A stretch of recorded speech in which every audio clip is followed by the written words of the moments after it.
Hi everyone, welcome back to my channel. My name is Rebecca, otherwise known as Hip Knit Hooray Online, and this is podcast episode number 12.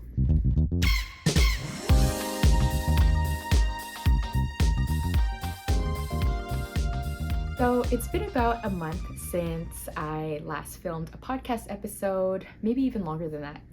A month and a half, 6 weeks, but really excited to be back. I have some updates to share on all of my projects, and I got back from my trip. So there was a period where I wasn't knitting that much because I only brought one project on my trip, and then because of jet lag, I wasn't knitting a lot, but we are definitely back into the groove with some of these projects. I won't get into it too much because I know people are here for the knitting content, but I had an amazing time in Vietnam and Thailand. Great food, amazing coffee, the best coffee I've ever had. I loved the cities there, the natural landscapes, just everything. Had an amazing time. So if you're ever thinking of going to either of those countries, feel free to send me a message, and I would love to share more about my experience there and some recommendations in the limited time that I was there. But yeah, feel free to send me a message.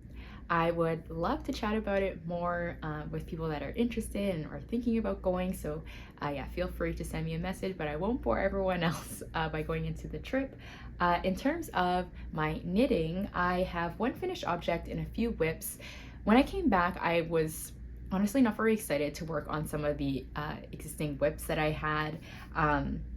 Yeah, and I was itching to cast on a summer project, but I wanted to refrain because I wanted to make some progress on some of these whips. And so I have, and I'm more excited about them now, so I'm glad that I did that, but I will be casting on some summer projects soon, and we'll get into that in the plans section. But we can start with my first finished object, which is a pair of socks, my first pair of fingering weight vanilla socks. And these are the Soxploration Shadow Wrap Heel Pattern by Earth Tones Girl or Denise DeSantis. So from my last podcast episode, I was working on this sock, this unfinished sock here, as part of the Shorty Sock Knit Along hosted by MSC Makes, who also has a YouTube channel. And I decided to knit the vanilla sock pattern by the Crazy Sock Lady because I knew that it was a really well-known pattern. I already had it in my pattern library. So I decided to knit that, but when I tried on the sock, I was a little bit disappointed because I felt like the heel, or just around the heel of the sock, it just really didn't fit my foot. And I kind of already had this suspicion with my Sunday socks, which also are constructed with a heel flap and gusset, but there were other factors of my Sunday sock. Like I think I knit the foot of the sock too short, and it was also worsted weight, so I figured that that might have been the reason why the socks weren't the best fit. But then I tried these on and I was like, well, these don't fit at all. Like there was a lot of excess fabric at the top of the foot, and the heel kind of felt like I was going to slide out of it in a weird way. Like it was very loose at the bottom. I feel like I'm not describing it well, or I feel like I don't really know the words to describe it, but it just wasn't really fitting. Overall, I think it was just too loose. So I went to trusty old YouTube University and I checked out one of my favorite knitting instructors, the Chili Dog, and she had a YouTube video that compares 3 different types of heel constructions. It was the heel flap and gusset, the gusset heel, and the short row heel. And she was explaining that how the heel of the sock, I guess, can impact the fit, and how the shape of your foot, it works with certain types of heels and it may not work with other types of heels. So from that video, I learned that a short row heel works really well if you have a short instep. And from what I understand, the instep is how high the arch of your foot is. And I never really looked at my foot in that way, so it was nice to have learned that from that video. And I think it kind of explains why the heel flap and gusset doesn't really work, because a heel flap and gusset it works better if you have a higher instep because there's more room here for the arch of your foot. So I decided to not finish this sock because I didn't really want to knit a second one if I knew already that this sock wasn't going to fit me very well. and I decided to pivot and try another pattern. So I had already seen the Soxploration shadow wrap heel pattern from Earth Tones Girl before because she has really detailed YouTube tutorials, and so I had seen them before, and she has an accompanying pattern that she sells on Ravelry. So I wanted to give the shadow wrap heel a chance because I know that it's a really popular and publicly available short row heel pattern. I say that because there's the Fish Lips Kiss heel pattern, which I was always really intrigued by. I know Nitty Natty talks about that heel construction, and I think it's her favorite, but I don't know if you purchase that pattern, if it includes the whole sock instruction or just the heel instructions. And I really wanted a pattern that was just going to walk me from beginning to end and really hold my hand in the process because I'm so new to sock knitting.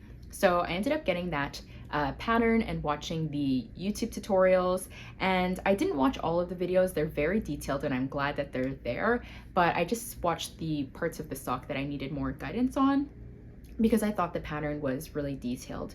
I think it's written really well, very clearly, and also I decided to similar to this one, work a shorty sock just to speed up the process a little bit more. And I did a contrast heel and toe because this yarn is an unknown yarn that I got from Facebook Marketplace.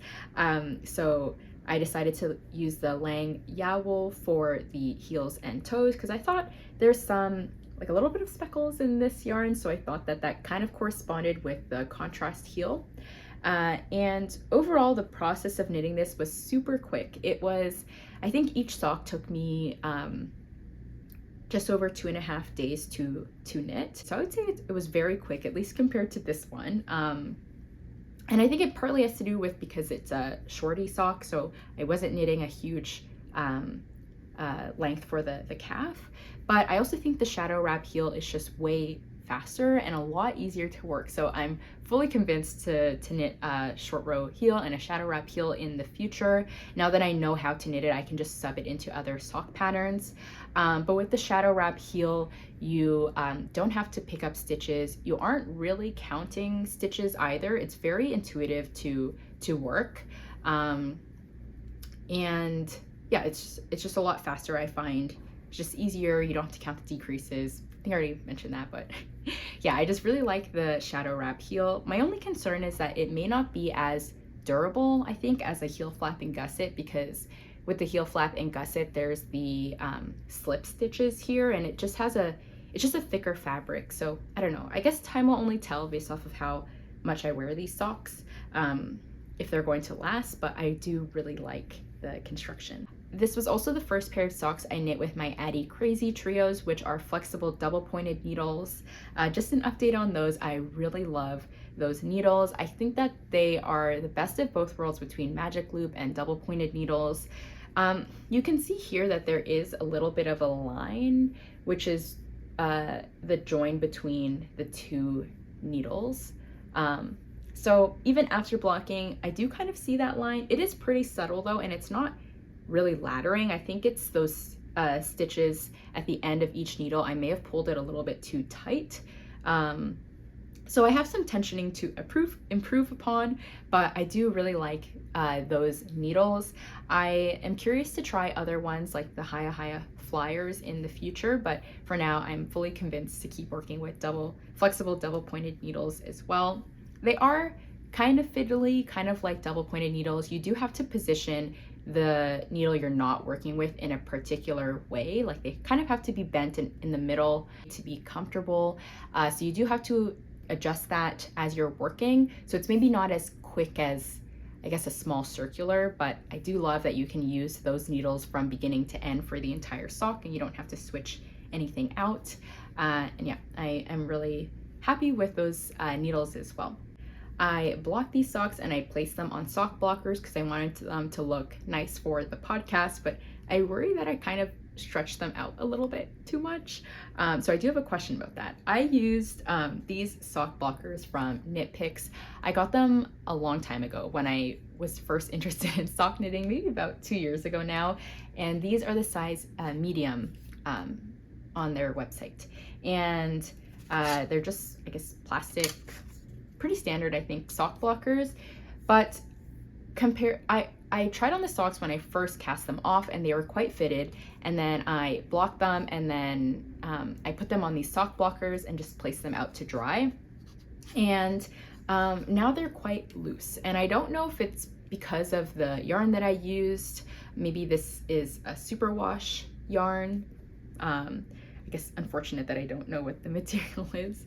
I probably should have not done that for my first sock, but I don't know if it's because it's superwash so it grew a little bit, or if maybe these sock blockers are a little bit too big. So I don't really know. If you do use sock blockers, I'd love to know if that is your experience. Maybe I need to get a smaller size, or that's just what happens with sock yarn with superwash, and maybe I should just cast on less stitches. They're still comfortable, they still stay up on my sock, but they are a little bit looser and not as fitted as I would like. So nothing really to do, I think, with the knitting processor pattern. I feel like it's because of the sock blockers, so I may not block my socks, my second pair of socks, in this way, and maybe I'll just compare like that.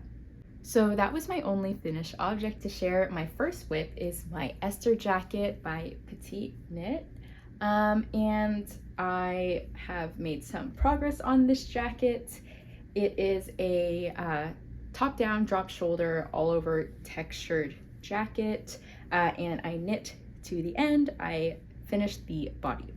So with this jacket, I am using Knit Picks Wool of the Andes worsted weight, which is 100% wool in the shade Almond, and then Drops Kid Silk also in the shade Almond. And I am knitting in between a size extra, extra small and an extra small because I wanted it to be a little bit more of a fitted jacket. And I was able to do that because the stitch counts when you first cast on, the back panels and the front panels are the same for a range of sizes. And then you just work the increases for the armholes differently. You cast on more stitches as you go up in sizes. And also, under the arm for the jacket, it is seed stitch. So I found that it was really easy to modify the width and cast on more or less stitches. So yeah, I finished the body of my jacket, and I knit the length of the jacket to be the length specified for the size extra small. I initially wanted to make this jacket more cropped because I crop everything. I just prefer the look, but the more I was thinking about it, especially for a jacket compared to a cardigan, I'd kind of want it to be a little bit longer, so I knit to the length specified for size extra small, which is about 7.5 motifs, and before working the ribbing. And with the ribbing, I didn't size down the needle size like it says to in the pattern, because I always have a little bit of a dilemma with that. Whenever I size down my needle size to work the ribbing, I always find that the ribbing cinches in a little bit too much, and I just don't really like the look of that. So I usually just keep the needle size for the body and continue working the ribbing right away. But especially when worked flat, it always looks a little bit messy.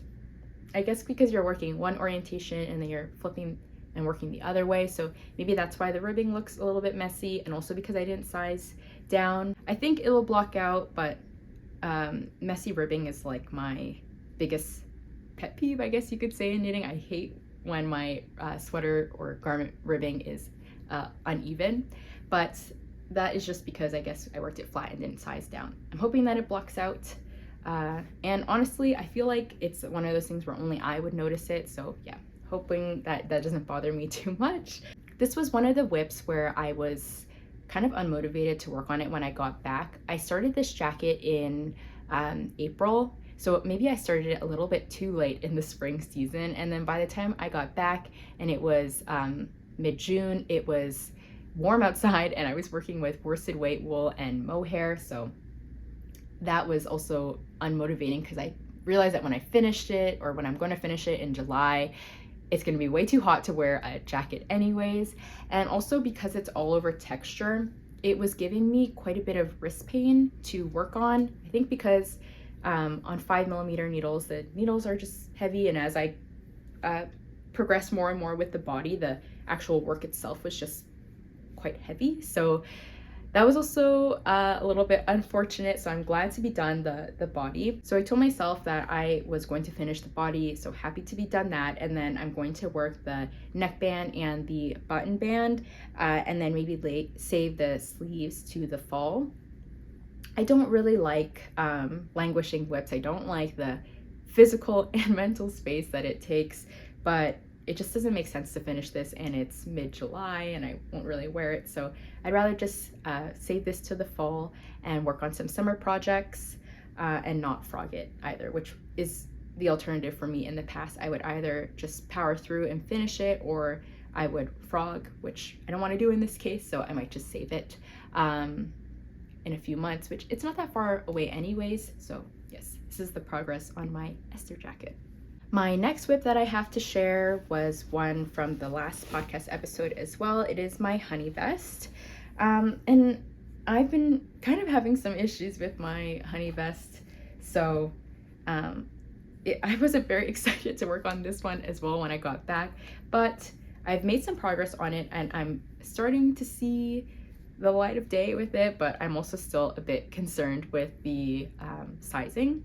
So the My Honey vest is a 2-color honeycomb brioche vest that is worked on. In the pattern, it's 3mm needles, but I had to size up to 3.5 to better achieve gauge, but I still am not achieving gauge 100%.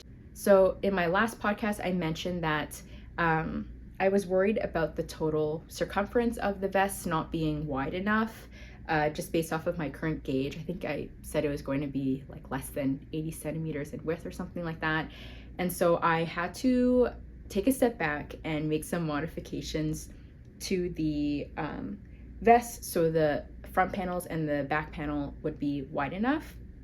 So the way that the pattern works is you knit the back panel and you start working some increases for the armholes after you work a certain section of it flat. Same thing with the front. And at the time when I realized this, I was working on the 2 front panels. So I've only made the modifications and changes to the front. I still have to go back and add some more increases to the back. But what I did was I decided to frog back and work the increases for the armholes a little bit earlier. So with this vest, the way you work these increases for the armhole is you alternate between working an increase round and a regular round.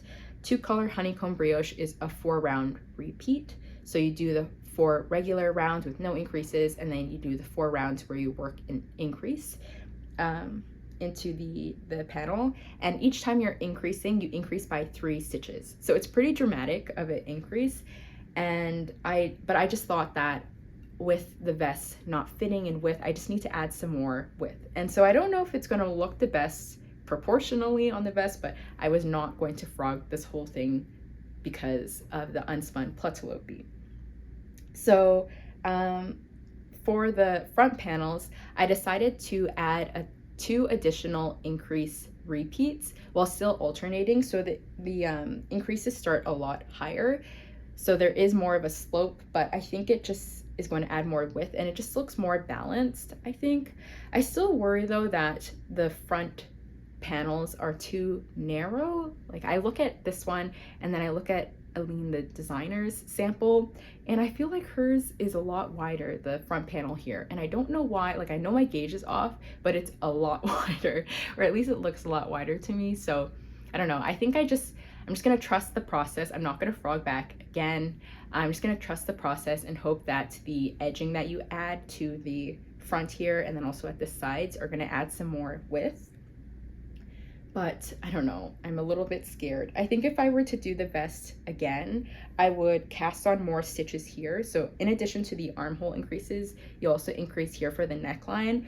I probably would have increased more at the neckline so there's more width here at the front. But yeah, we're not doing that. I'm not gonna frog again, and hopefully it's okay. I do need to go back and do the back panel, so I do have to frog a little bit. Not the whole thing though, and add 2 more increase rounds there as well. So in total, I should have 24 additional stitches in circumference, and I think that should be enough for the vest to have a little bit more positive ease. My next whip that I have to share is my pie camisole, which I haven't featured on the podcast, but it was the only project that I brought on my trip. So I made a decent amount of progress on this camisole.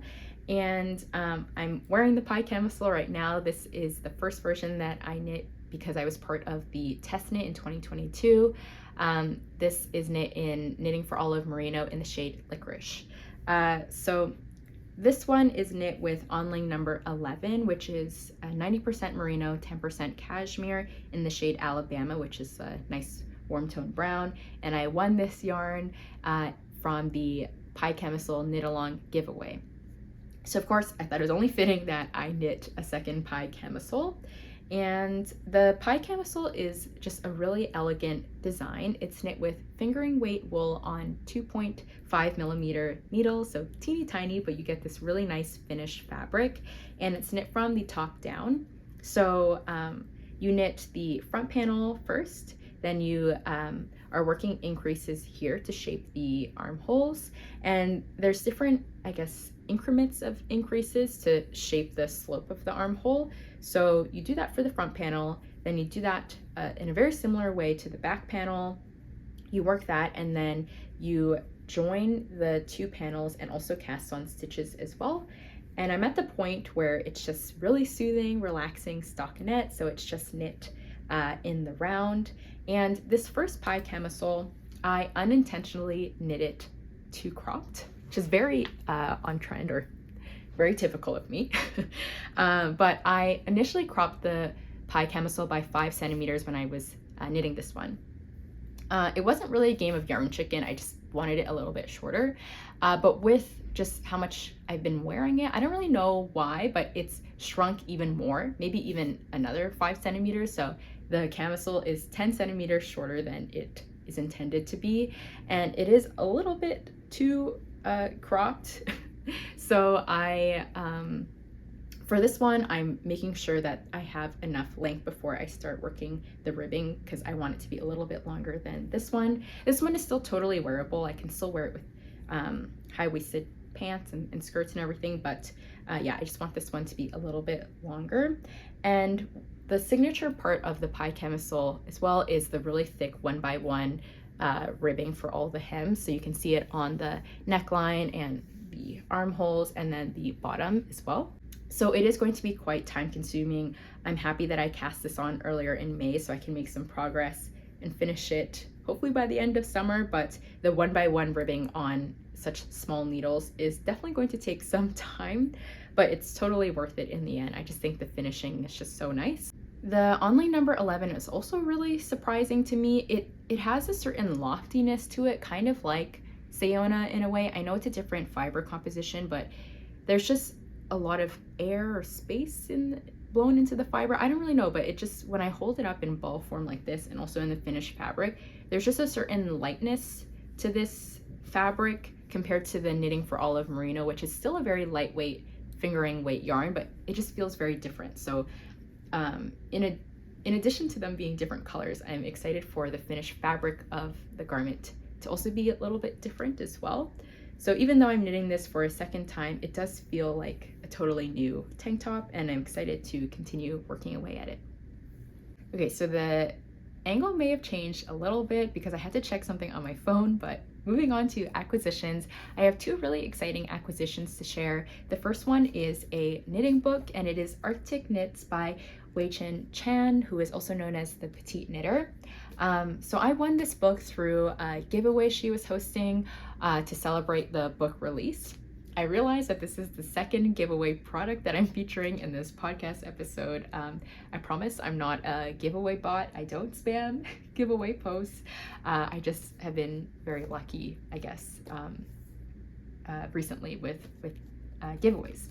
So yes, I was really happy to receive this book. She was giving away a few copies on her Instagram, and I've been following Wei Chen for quite a while on Instagram because I love her designs. She is known for her really rustic, beautiful color work designs that are super cozy because she lives in northern Canada in the Arctic, very cold climate. And that's another reason why I really like following her, because I love getting insight into her life in Iqaluit, living in the Canadian Arctic. So as the name kind of suggests, that's kind of the whole premise of this book. She mentions that she gets a lot of inspiration from the place that she lives, and that's why she designs a lot of these woolly, cozy sweaters. And so the book features many different designs. There's a sweater design and corresponding accessories. So it could be a hat, mittens, socks that kind of go with that color work sweater. So you can kind of have a matching set going on. So I was flipping through the book and I bookmarked some of my favorite designs in the book. And when I was going through the designs, I also saw that there was some really interesting facts about the Canadian Arctic, like facts about wildlife there, what her life is like as a knitter there, just living in the Arctic. So that was really interesting, and I learned quite a bit, and there's also some really stunning photography in the book. So the first one is the Baffin jumper. I really like the very intricate, delicate color work there. Really love this design. It's a circular yoke sweater. The other one is the glacial jumper. Similar as well, both a round color work sweater. Really love that one. There's corresponding, I think, socks, the snow dust socks. So I would love to knit that glacial jumper and then also the snow dust socks. Really like those. And then the last thing I bookmarked was just to show an example of the beautiful photography in the book. Like, how beautiful is that? So yeah, it's a really beautiful book. Can't speak to the pattern writing in the book. I haven't knit one of Wei Chen's patterns before, so I guess we'll see.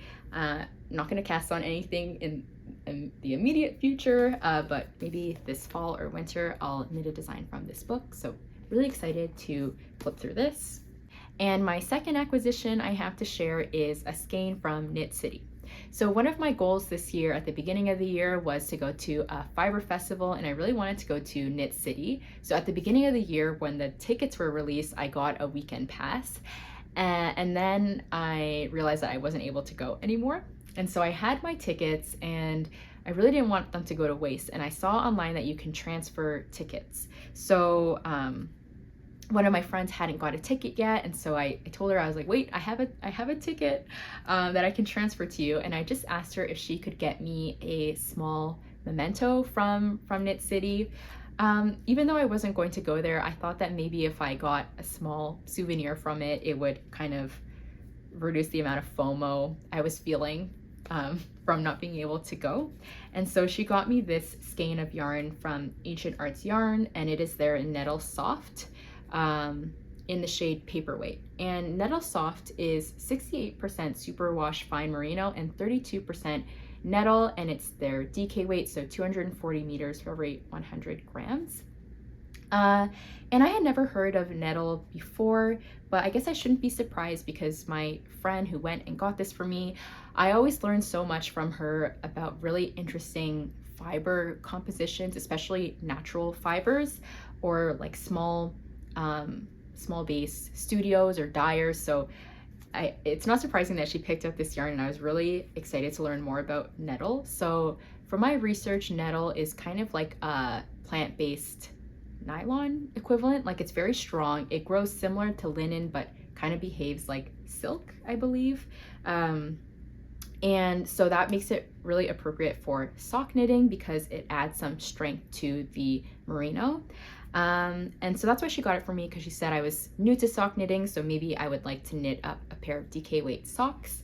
I love the color and the speckles. I feel like this is kind of me in skein form with the light cool tone blue, but then also the hot fuchsia speckles. So really excited by this sock yarn. It's a really new fiber composition, and it is hand dyed in Canada, so really cool. I again am probably not going to cast these on until the fall again, similar to the Arctic Knits patterns, but really happy to have this small memento from Knit City that I can put on my yarn shelf and just admire it for a few more months. So that was everything for podcast episode number 12. I don't have any knitting plans to share today because I'm going to be sharing it through my summer knitting plans with stash yarn video that I'm still planning to film. So I thought about not filming a summer knitting plans with stash yarn video because it's going to be the end of June by the time I film and release the video. So I didn't want to be too overly ambitious and have this super long list when we're already in summer, but I did really want to chat about it. It's still really exciting to me, so I am going to film that video shortly. Yeah, trying not to have a super long list of plans that I may or may not ever get to, but I have a few projects and some yarn that I already have in stash that I'm excited to chat about, so stay tuned for that. And I'll just keep chugging along at my whips, cast on some summer projects, and I'll see you in my next video.